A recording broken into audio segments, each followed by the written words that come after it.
Hello student, ધોરણ 12 વિષય biology, chapter 9 ખાદ્ય ઉત્પાદનમાં ઉન્નતીકરણ માટેની કાર્યનીતિ. એમાં આપણે ગયા લેક્ચરની અંદર રોગ પ્રતિરોધક ધરાવતી વનસ્પતિઓની જાતો અને તેની પદ્ધતિઓ વિશે માહિતી મેળવી હતી. હવે આજે આપણે કીટકો સામે પ્રતિરોધક હોય તેવી વનસ્પતિ સંવર્ધન વિશે આપણે અભ્યાસ કરવાનો છે.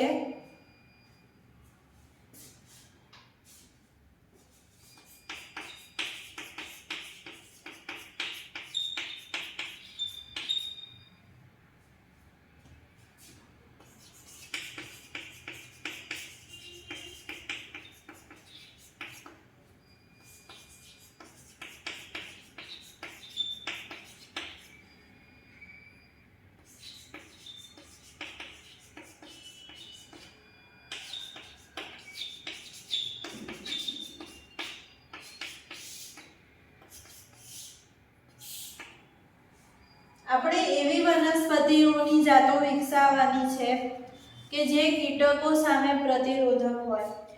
અત્યારે જે પાક ઉત્પાદનનો જે વિનાશ થઈ રહ્યો છે ધીરે ધીરે, તો એનું એક મુખ્ય કારણ કીટક છે. કીટકોનો ઉપદ્રવ વધી ગયો છે, જેને કારણે જે યજમાન જે પાક હોય છે તેમાં વિવિધ પ્રકારનું નુકસાન એમાં જોવા મળતું હોય છે. તો એ બધું અટકાવી શકીએ આપણે, પાક જે છે એનું ઉત્પાદન વધારી શકીએ અને આવી રીતે અલગ અલગ નવી વનસ્પતિઓની જાતો વિકસાવીએ જે કેવી હોય તો કીટકોનો સામનો કરી શકે, ઇન્સેક્ટ રેઝિસ્ટન્ટ, ઇન્સેક્ટ પેસ્ટ હોય. તો આવી રીતે કઈ વનસ્પતિઓ જે છે તેમાં કીટરોધક અથવા તો કીટ પ્રતિરોધકતાનો સામનો કરી શકતી હોય છે. તો અમુક વનસ્પતિઓ હોય તો એમાં અમુક રચનાઓ આવેલી હોય છે જે કીટકોનો પ્રતિકાર કરી શકતા હોય છે. તેમાં આપણે જોઈએ તો રોગમય પર્ણ હોય છે અમુક વનસ્પતિની અંદર. હવે આ જે પર્ણો હોય છે વનસ્પતિની અંદર, રોગમય પર્ણો, તે કીટકોનો પ્રતિકાર સાથે સંકળાયેલા હોય છે, એટલે કે આડકતરી રીતે તેઓ સામનો કરી શકતા હોય છે. હવે એમાં કઈ વનસ્પતિ છે તો એમાં આપણે જોઈએ કપાસમાં જેસીડ,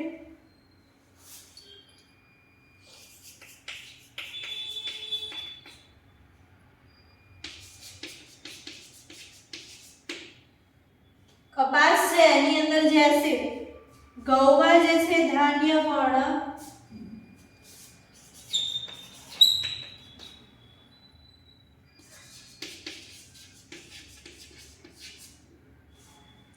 ઘઉંમાં ધાન્ય પર્ણ.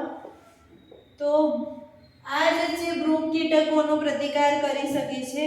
ઘઉંમાં એક બીજું વિશિષ્ટ પ્રકારનું પ્રકાંડ પણ આવેલું હોય છે.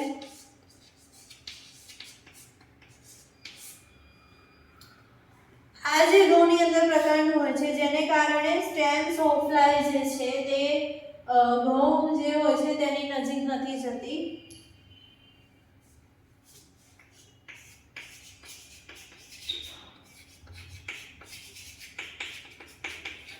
એટલે પ્રકાંડ ઘઉંની અંદર એવું હોય છે કે એની આગળ જે છે સ્ટેમ સોફ્લાય નામનું કીટક છે, ઇન્સેક્ટ છે, તો એ એની નજીક જતું નથી.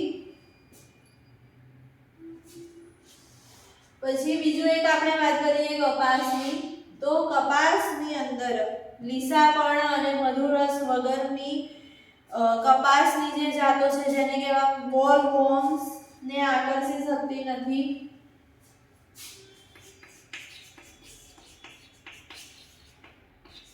બોલવોર્મ જે કીટક છે તેને કપાસની જાત જે હોય છે તે આકર્ષી શકતી નથી. પછી મકાઈની અંદર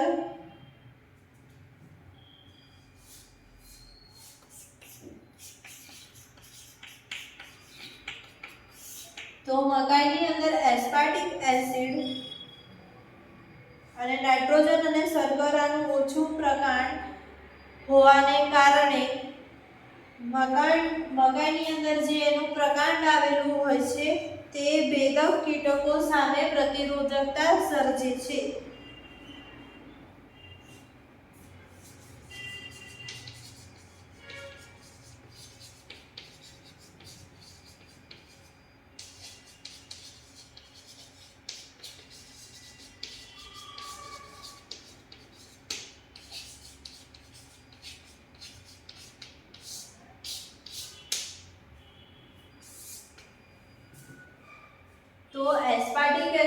નાઇટ્રોજન બેઝ અને શર્કરા, આનું પ્રમાણ કેવું હોય છે? ઓછું પ્રમાણ હોવાને કારણે એનું જે પ્રકાંડ જે હોય છે તે મૃત કીટકો સામે તે પ્રતિરોધક હોય છે, એટલે કે પ્રતિકારકતા ધરાવે છે.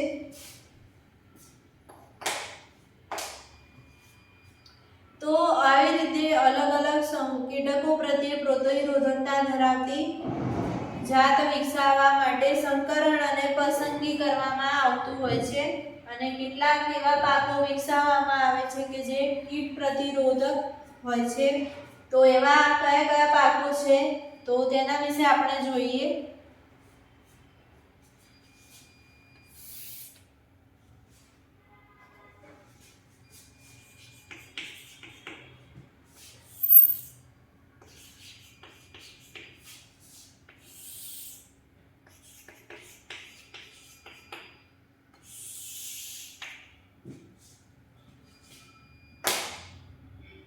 પહેલો જે પાક છે રાઈ, તો રાઈ જે છે તેમાં નવી જાત વિકસાવવામાં આવે છે જે એફિડ્સ કીટક જે હોય છે તેની સામે પ્રતિરોધક હોય છે.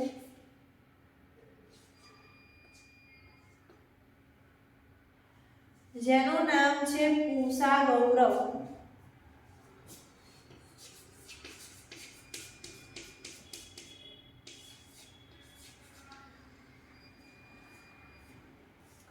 રાઈની એક નવી જાત પૂષા ગૌરવ. તો આ જે જાત જે હોય છે એફિડ્સ કીટકો સામે પ્રતિરોધક હોય છે. બીજું જે છે છપટા કઠોળ.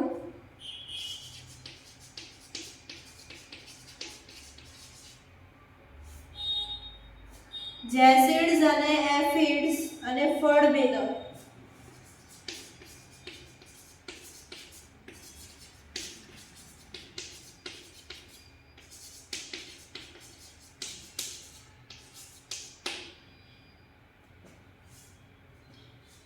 તો એની સામે પૂષા સેમ 2 અને પૂષા સેમ 3 વિકસાવવામાં આવી છે કઠોળ માટે.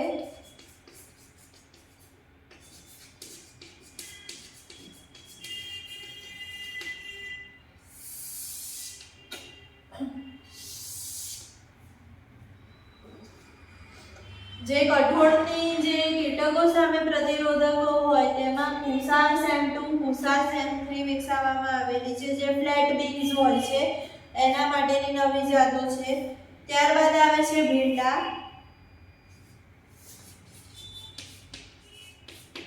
તો ભીંડામાં જે છે કયું કીટક પ્રકાંડ અને ફળભેદક?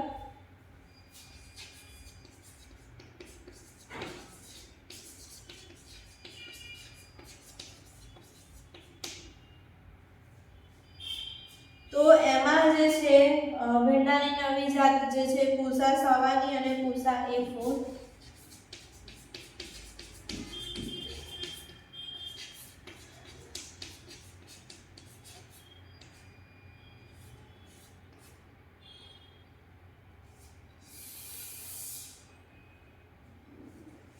તો આ જે કીટ પ્રતિરોધક ભીંડાની નવી જાત જે છે તે વિકસાવવામાં આવેલી છે.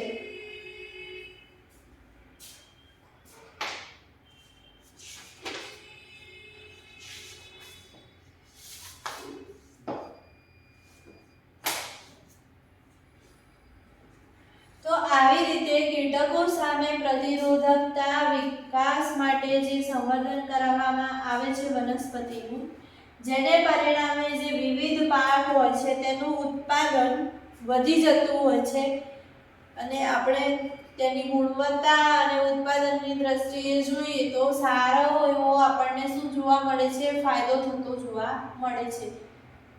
ત્યારબાદ હવે સુધારેલા જે ખાદ્ય ગુણવત્તા માટે પ્લાન્ટ સંવર્ધન જે વનસ્પતિનું સંવર્ધન કરવામાં આવે છે, મતલબ જે ફૂડ ક્વોલિટી હોય છે તે પણ ઇમ્પોર્ટન્ટ હોય છે. તો ફૂડ ક્વોલિટી માટે પ્લાન્ટ બ્રીડિંગ કરવામાં આવતું હોય છે. તો તેના વિશે આપણે જોઈએ.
ક્વોલિટી પાકની જે હોય છે તે ખૂબ જ ઇમ્પોર્ટન્ટ ફેક્ટર છે. તો એને ધ્યાનમાં રાખીને વનસ્પતિઓનું સંવર્ધન કરવામાં આવતું હોય છે. હવે આપણને ખબર છે બધાને કે આ જે વનસ્પતિની અલગ અલગ જાત હોય છે, જે પાક આપણે ખાઈએ છીએ તો એમાં પોષણ જે હોય છે એ આપણને મળતું હોય છે. વિવિધ પ્રકારના વિટામિન્સ જે છે, કાર્બોહાઈડ્રેટ્સ, લિપિડ્સ, પ્રોટીન્સ વગેરે જેવા તત્વો આપણે મેળવતા હોઈએ છીએ. પરંતુ વધતી જતી વસ્તીના પરિણામ સ્વરૂપે જે છે, જે જરૂરિયાતની પૂર્તિ થવી જોઈએ તે થતી નથી હોતી, જેને કારણે જે ખોરાક હોય છે પૂરતો પ્રાપ્ત થતો હોતો નથી. અને એને પરિણામે શું થાય છે તો જે લઘુ પોષક તત્વો આવેલા હોય છે, પ્રોટીન અને વિટામિન, એની ઉણપ થતી હોય છે.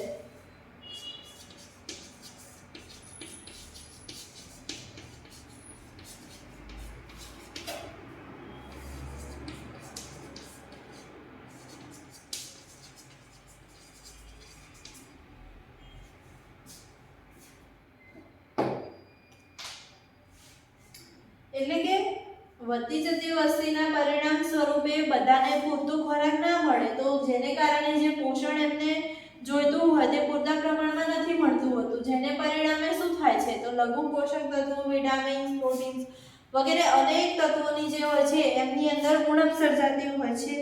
કારણ કે તે જે લોકો હોય છે તેઓ શાકભાજી, ફળ, કઠોળ, માછલી, માંસ એમની ખરીદી કરવી તેમના માટે શક્ય હોતું નથી. તો હવે એવા જે ખોરાકો હોય જેમાં આપણને જે આવશ્યક ખનિજ તત્વો મળવા જોઈએ, લઘુ પોષક તત્વો મળવા જોઈએ, જેવા કે એની વાત કરીએ કે કયા કયા લઘુ પોષક તત્વો, તો એમાં આવે છે ઝીંક, આયર્ન, વિટામિન એ,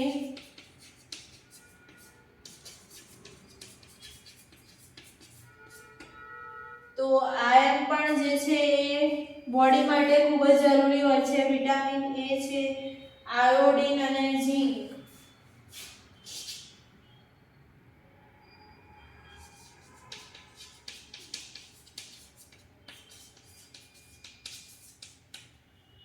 તો આ જે લઘુ પોષક જે તત્વો હોય છે તો એનો અભાવ જોવા મળે છે.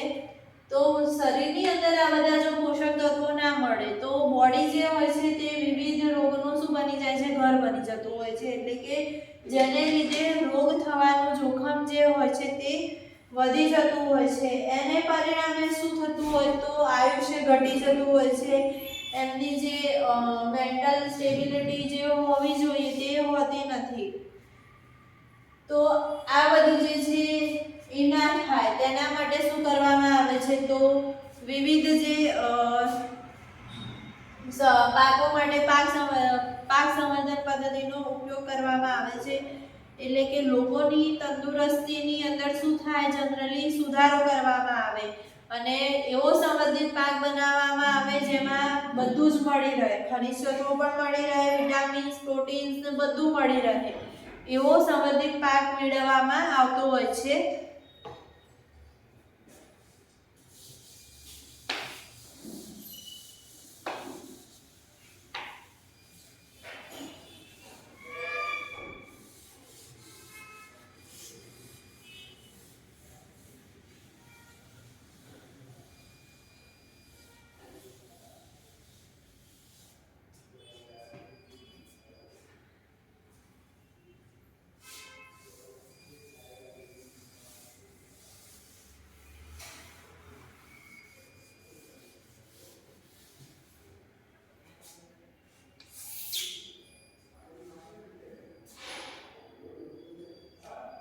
તો એવો જે પાક સંવર્ધિત પાક મેળવવામાં આવે છે તો એ જે પ્રક્રિયાને બાયોફોર્ટિફિકેશન કહેવામાં આવે છે.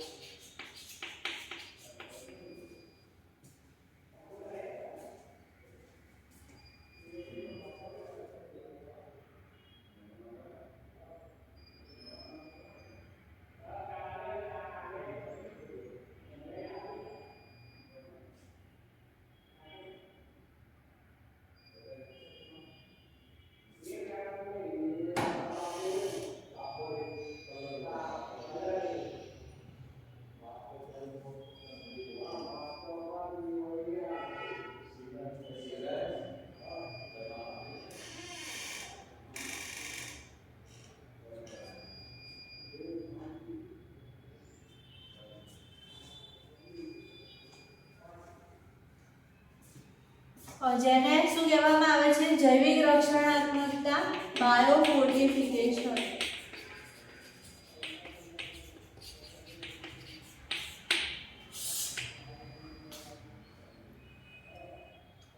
બાયોફોર્ટિફિકેશન એટલે શું? તો જે લોકોની તંદુરસ્તી હોય તે વધે, એમાં સુધારો થાય, એના માટે શું કરવામાં આવે છે? સંવર્ધિત પાકોમાં વિપુલ માત્રામાં વિટામિન અને ખનિજ તત્વો અને પ્રોટીન હોવા જરૂરી છે. જે આપણે સંવર્ધન દ્વારા આપણે જે વનસ્પતિની નવી નવી પાકોની જાત મેળવીએ છીએ, તો એ પાકમાં શું હોવું જોઈએ?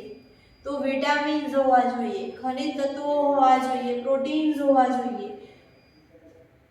તો એવી રીતે સંવર્ધન કરવામાં આવે છે. હવે એ જે સંવર્ધન કરવામાં આવે છે તેમાં કયા કયા મુદ્દાઓને ધ્યાનમાં રાખવામાં આવે છે, જેને પરિણામે આપણને પોષણક્ષમ આહાર મળી રહે? તો એના માટે જે પ્રોટીનનું પ્રમાણ હોવું જોઈએ વનસ્પતિનું, એ ધ્યાન રાખવામાં આવે છે.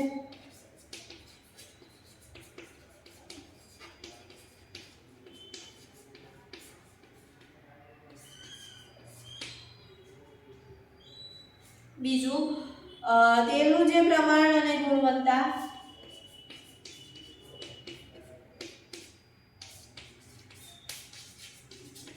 ત્રીજા નંબરે છે વિટામિન, એનું જે પ્રમાણ હોવું જોઈએ તેને ધ્યાનમાં રાખવામાં આવે છે.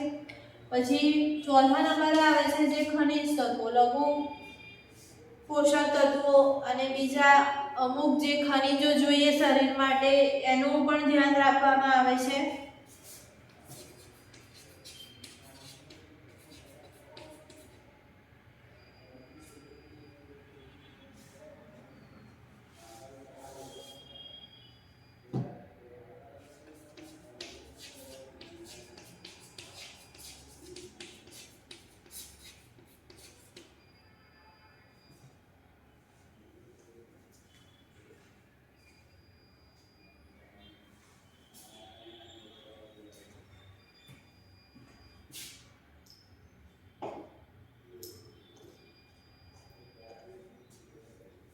તો આ જે વગેરે જે ગુણવત્તાઓ હોય છે, જે સંવર્ધિત પાક જે મેળવવામાં આવે છે, ફૂડ ક્વોલિટીને ધ્યાનમાં રાખીને નવી નવી પાકોની જાત મેળવવામાં આવે છે, તો એમાં આ બધા પ્રમાણનું ધ્યાન રાખવામાં આવે છે અને નવી નવી પાકની જાતો વિકસાવવામાં આવે છે.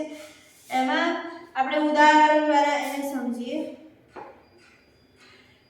મકાઈ જે પાક છે, તો મકાઈની નવી સંકર જાત વિકસાવવામાં આવેલી છે, જે 2000માં જે જાત જોવા મળતી હતી તેના કરતાં એમાં લાઇસિન અને ટ્રિપ્ટોફેન જે એમિનો એસિડ છે તેનું એમાં પ્રમાણ વધારે જોવા મળ્યું છે. બે વધારે એટલે કે ઓલમોસ્ટ 2 ગણું જોવા મળ્યું છે.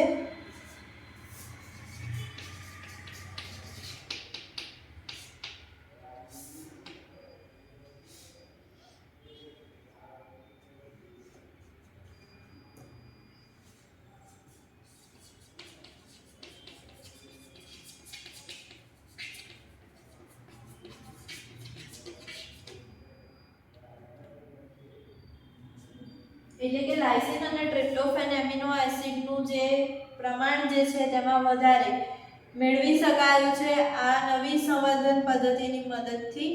પછી ઘઉંની બીજી એક જાત છે, ઘઉંમાં એટલાસ જે 66 જે છે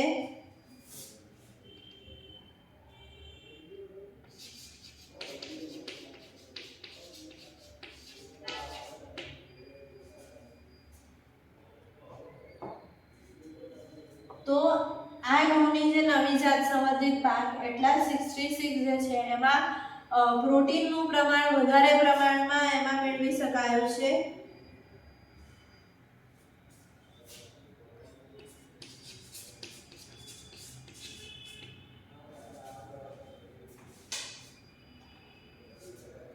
બીજું ચોખા,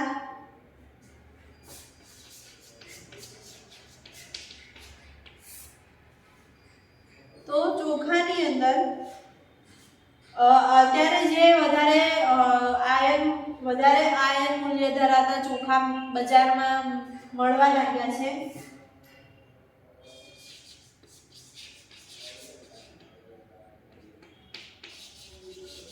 એટલે એવા અત્યારે ચોખા મળે છે જેમાં આયર્નનું પ્રમાણ વધારે હોય, તો આવું બધું શક્ય બનેલું છે.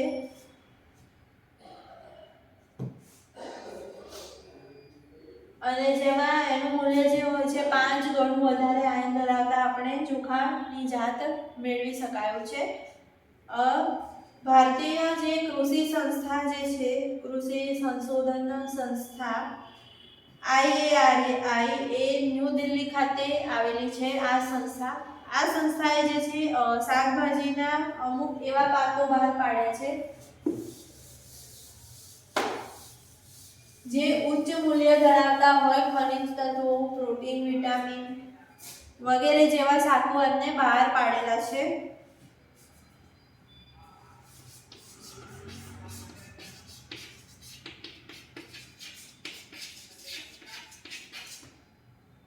IARI એટલે ઇન્ડિયન એગ્રીકલ્ચર રિસર્ચ ઇન્સ્ટિટ્યૂટ. તો આ જે સંસ્થા જે છે કૃષિ સંશોધન સંસ્થા, એમણે શાકભાજીના એવા પાક બહાર પાડ્યા છે જે વિટામિન એ અને ખનિજની વિપુલ માત્રા ધરાવે. વિટામિન એ થી ભરપૂર એમણે કેટલાક શાકો વિકસાવેલા છે જેમાં એનું પ્રમાણ વધારે જોવા મળે. એમાં છે ગાજર, જેમાં વિટામિન એ નું પ્રમાણ વધારે જોવા મળતું હોય તેવું વિકસાવવામાં આવેલું છે. પછી બીજું પાલક, કોળું. તો આ બધા જે છે એવા શાકભાજી વિકસાવેલા છે આ સંસ્થાએ, જેમાં વિટામિન એ નું પ્રમાણ કેવું જોવા મળે છે? વધારે, 2 ગણું જોવા મળતું હોય છે. ત્યારબાદ આવે છે વિટામિન સી થી સમૃદ્ધ કરેલા પાકો.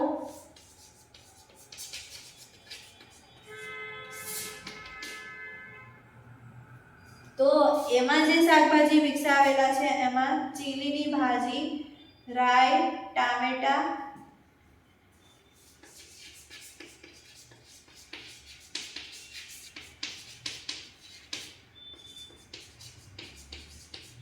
વગેરે જેવા શાક વિકસાવેલા છે. ત્યારબાદ આવે છે આયર્ન અને કેલ્શિયમથી ભરપૂર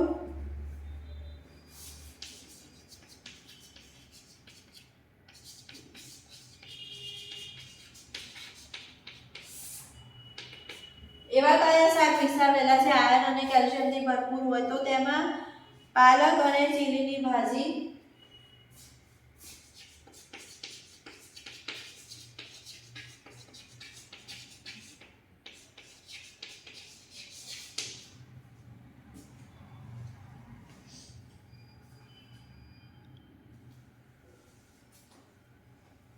તો વગેરે જેવા વિકસાવેલા છે.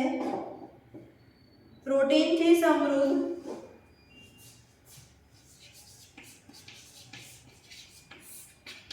જેમાં વધારે પ્રમાણમાં પ્રોટીન આવેલા હોય એવા પણ શાક વિકસાવેલા છે, જેમાં વાલ, વાલોળ અને ફણસી વટાણા.